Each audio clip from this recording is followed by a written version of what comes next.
ಇಂದು ವಿಧಾನ ಪರಿಷತ್ ಚುನಾವಣೆ ಹಿನ್ನೆಲೆಯಲ್ಲಿ ರಾಜ್ಯ ರಾಜಕೀಯದಲ್ಲಿ ತೀವ್ರ ಚಟುವಟಿಕೆಗಳು ಕೂಡ ಮುಂದುವರೆದಿದೆ. ಈ ಕಡೆ ಆಡಳಿತಾರೂಢ ಕಾಂಗ್ರೆಸ್ ಪಕ್ಷ ತನ್ನ ಶಾಸಕರನ್ನ ರೆಸಾರ್ಟ್ಗೆ ಸ್ಥಳಾಂತರಿಸಿದ್ದು ಕ್ರಾಸ್ ವೋಟಿಂಗ್ ಸಂಭವವನ್ನು ತಡೆಯೋಕೆ ಕಟ್ಟುನಿಟ್ಟಿನ ಕ್ರಮವನ್ನು ಕೂಡ ಕೈಗೊಂಡಿತ್ತು. ಇನ್ನು ಮೇಲ್ಮನೆ ಚುನಾವಣೆ ಈ ಹಂತದಲ್ಲಿ ಒಟ್ಟು 7 ಸ್ಥಾನಗಳಿಗೆ ಪೈಪೋಟಿ ನಡೀತಾ ಇದ್ದು ಕಾಂಗ್ರೆಸ್ 5 ಅಭ್ಯರ್ಥಿಗಳನ್ನ ಕಣಕ್ಕಿಳಿಸಿದೆ. ನೋಡಿ, ವಿಧಾನ ಪರಿಷತ್ ಚುನಾವಣೆಯಿಂದ ಸದ್ಯ ರಾಜಕೀಯ ಕಾವು ಜೋರಾಗಿದೆ. ಇಲ್ಲಿ 7 ಸ್ಥಾನಗಳಿಗೆ ತೀವ್ರ ಪೈಪೋಟಿ ನಡೀತಾ ಇರುವಂತದ್ದು. ಕಾಂಗ್ರೆಸ್ನ 5 ಅಭ್ಯರ್ಥಿಗಳು ಜೊತೆಗೆ ಬಿಜೆಪಿಯ 2 ಅಭ್ಯರ್ಥಿ, ಜೆಡಿಎಸ್ನ 1 ಅಭ್ಯರ್ಥಿ ಕಣಕ್ಕೇನು ಇಳಿದಿದ್ದಾರೆ. ಇಲ್ಲಿ ಕ್ರಾಸ್ ಮತದಾನದ ಭೀತಿ ಹಾಗೆ ಕಾಂಗ್ರೆಸ್ನ ಕಟ್ಟುನಿಟ್ಟಿನ ತಂತ್ರ ಹೇಗೆ ವರ್ಕ್ ಆಗುತ್ತೆ ಅನ್ನೋದನ್ನ ಕಾದ್ ನೋಡ್ಬೇಕು. ಯಾಕಂತಂದ್ರೆ ರೆಸಾರ್ಟ್ ರಾಜಕೀಯ ಈಗ ಮತ್ತೆ ಹೈಲೈಟ್ ಆಗಿರುವಂತದ್ದು. ಇಲ್ಲಿ ಬಿಜೆಪಿಯ ಉಚ್ಚಾಟಿತ ಶಾಸಕರ ಎಂಟ್ರಿಯಿಂದ ಸದ್ಯ ಈಗ ಸಂಚಲನ ಶುರುವಾಗಿರುವಂತದ್ದು. ಬಿಜೆಪಿಗೂ ಕೂಡ ಡವ ಶುರುವಾಗಿದೆ. ನೋಡಿ, ಕಾಂಗ್ರೆಸ್ ಶಿಬಿರದಲ್ಲಿ ಎಸ್ ಟಿ ಸೋಮಶೇಖರ್ ಹಾಗೆ ಶಿವರಾಮ್ ಹೆಬ್ಬಾರ್ ಕಾಣಿಸ್ಕೊಂಡಿದ್ದಾರಂತೆ.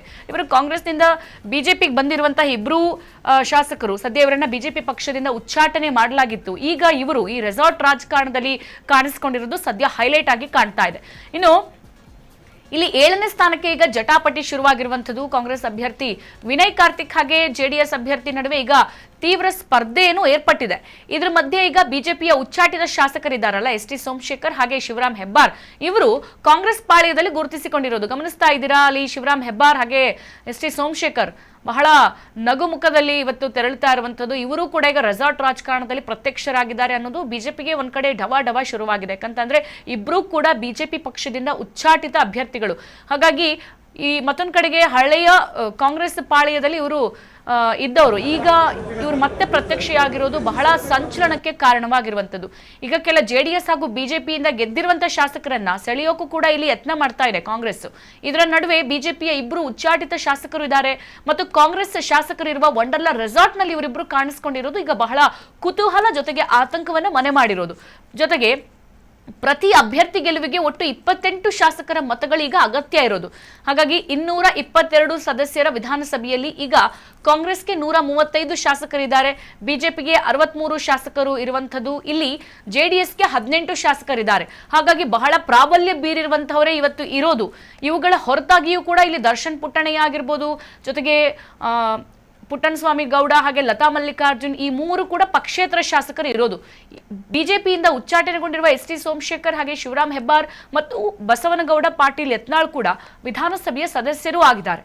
ಸ್ಥಾನವನ್ನು ಕೂಡ ಪಕ್ಷೇತರರ ಬೆಂಬಲ ಮತ್ತೆ ಇದರ ಜೊತೆಗೆ ಎಸ್ ಟಿ ಸೋಮಶೇಖರ್ ಆಗಿರ್ಬೋದು, ಜೊತೆಗೆ ಶಿವರಾಮ್ ಹೆಬ್ಬಾರ್ ಇವರ ಮತಗಳ ಸಹಾಯದಿಂದ ಗೆಲ್ಲಬಹುದು ಎಂಬ ವಿಶ್ವಾಸ ಇವಾಗ ಇವರಿಗೆ ಬಂದಿರುವಂತದ್ದು. ಹಾಗಾಗಿ ಇಬ್ರು ಶಾಸಕರು, ಕಾಂಗ್ರೆಸ್ ಶಾಸಕರು ತಂಗಿದ್ದಂತಹ ಈ ಬಿಡದಿ ರೆಸಾರ್ಟ್ ಏನಿದೆ ಅಲ್ಲಿ ಡಿ ಕೆ ಶಿವಕುಮಾರ್ ಅವರನ್ನ ಇಬ್ರು ಕೂಡ ಭೇಟಿ ಮಾಡಿದ್ದಾರೆ ಅನ್ನುವಂಥದ್ದು ಗಮನಾರ್ಹದಲ್ಲಿ ಇರುವಂತಹ ವಿಚಾರ.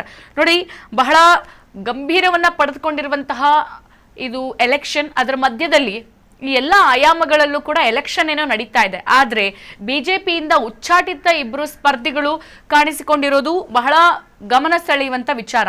ಇವುಗಳಲ್ಲಿ ಹೊರತಾಗಿ ನಾವು ನೋಡ್ತಾ ಹೋಗೋದಾದ್ರೆ ದರ್ಶನ್ ಪುಟ್ಟಣ್ಣಯ್ಯ ಆಗಿರ್ಬೋದು, ಜೊತೆಗೆ ಪುಟ್ಟಸ್ವಾಮಿ ಗೌಡ, ಇವರ ಜೊತೆಗೆ ಲತಾ ಮಲ್ಲಿಕಾರ್ಜುನ್ ಅನ್ನುವಂತಹ 3 ಪಕ್ಷೇತರ ಶಾಸಕರು ಕೂಡ ಈಗ ಇರುವಂತದ್ದು. ಇದರ ಜೊತೆಗೆ ಬಿಜೆಪಿಯಿಂದ ಉಚ್ಚಾಟನೆಗೊಂಡಿದ್ರಲ್ಲ ಎಸ್ ಟಿ ಸೋಮಶೇಖರ್ ಹಾಗೆ ಶಿವರಾಮ್ ಹೆಬ್ಬಾರ್ ಮತ್ತು ಬಸವನಗೌಡ ಪಾಟೀಲ್ ಯತ್ನಾಳ್ ಕೂಡ ವಿಧಾನಸಭೆಯ ಸದಸ್ಯರು.